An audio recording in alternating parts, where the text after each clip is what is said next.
ભગવાનદાસ નામના એક વ્યક્તિ ભગવાનની ખોજમાં હતા ત્યારે એમની માતાએ એમને લાક્ષણિકતાઓ સમજાવી કીધું 3 લાક્ષણિકતાઓ હોય. એક કે એ તો અંતર્યામી હોય, નામેથી બોલાવે તારો પરિચય આપ્યા વગર તો ભગવાન જાણવા. નંબર 2 કે એ તને મળશે ને ત્યારે તને પગમાંથી કાંટો કાઢવા માટે કહેશે. અને ત્રીજો એવું કંઈક કીધું હતું કે ઘરે આવીને એ સમયમાં તો લાઇટો ન હોય એટલે દીવાના અજવાળે એમનો પડછાયો ન દેખાય ને તો માનવું કે એ ભગવાન છે. હવે પછી એ ભગવાનદાસ એક વખત જતા હતા ને નીલકંઠ વર્ણીનો ભેટો થઈ ગયો એમને, એટલે નામેથી બોલાવ્યા કે એ ભગવાનદાસ અહીંયા આવો. એટલે ભગવાનદાસ ત્યાં ગયા, પહેલી શરત પૂરી અંતર્યામી.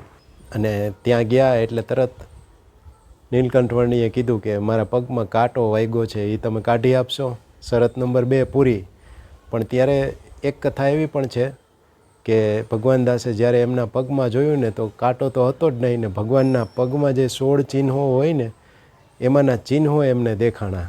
અને પછી પોતાના ઘરે લઈ ગયા, પધરામણી કરાવી અને દીવો પ્રગટાવ્યો તો પડછાયો ભગવાનનો દેખાયો નહીં. આવી કંઈક એક કથા છે. આમાંનું થોડુંક ઘણા સમય પહેલાં સાંભળેલું હતું અને થોડુંક આજે વાંચવામાં આવ્યું એટલે તાજું થયું. થોડુંક ઘણું આમ તેમ હોય તો કમેન્ટ કરજો કાંઈ.